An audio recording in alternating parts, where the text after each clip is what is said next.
लोकसभा राज्यसभा से पास हो चुका है, लेकिन सवाल ये है कि विपक्ष लगातार ये कह रहा है कि ये असंवैधानिक है। सबसे बड़ा सवाल ये मुस्लिमों के हितों का नहीं है और हम सुप्रीम कोर्ट में अप्रोच करेंगे। आप कैसे देखते हैं, क्योंकि उसी कम्युनिटी से आप बिलोंग करते हैं, माइनॉरिटीज पर अटैक जो हो रहा है, इस पर आपकी क्या प्रतिक्रिया है? देखिए, माइनॉरिटीज पे कोई अटैक नहीं हो रहा है।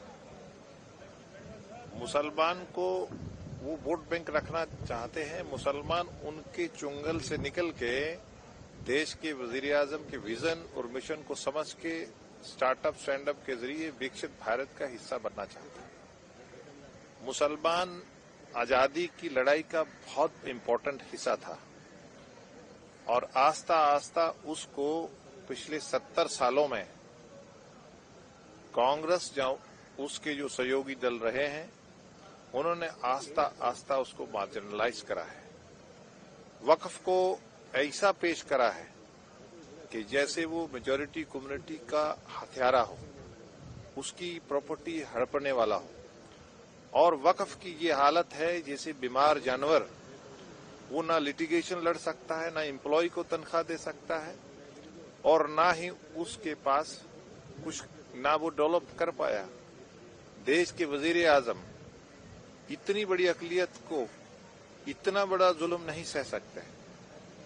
देखिए इनका, कल इनके कांग्रेस के मेंबर पार्लियामेंट बोलते हैं, क्या बोलते हैं, वो मुस्लिम पर्सनल लॉ बोर्ड को उकसाते हैं। सेम टाइम वो वक्फ बोर्ड के लिए कहते हैं हम यूसीसी होना चाहिए, लेकिन जब अपने लिए उनको चाहिए तो जो भारत का कानून है वो चाहिए।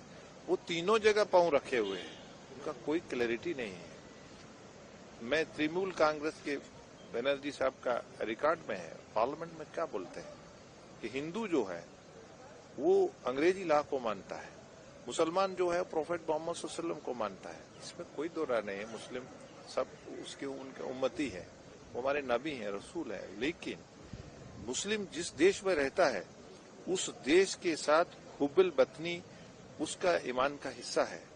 लेकिन ये अपने दिमाग से किधर मुसलमान का क्या नैरेटिव खड़ा कर रहे हैं पूरे मुसलमान का। मुसलमान ने आपको वोट दिया झोली भर भर के, टीएमसी वालों आप क्या बात कर रहे हैं। यहाँ यूपी से आपने सपा के चीफ का आपने भाषण सुना होगा, सुना आपने कि वो मुसलमानों के लिए उन्होंने अपने भाषण में, देखिए वो सीरियस भी नहीं थे, वो इस तरह के इशू उठा रहे थे, वो अपनी सियासी टिप्पणी लोगों पे कर रहे थे, लेकिन वक्फ के लिए उसको उनके पास समय नहीं था।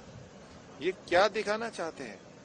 मैं आपको बता दूं, कांग्रेस के डीएनए में मुसलमानों के लिए कोई मोहब्बत नहीं है। अगर मोहब्बत होती तो ये देश तकसीम नहीं होता। ये झूठ बोलते हैं, ये धोखा करते हैं, ये फ्रॉड करते हैं। इन्होंने वक्फ को लूटा है।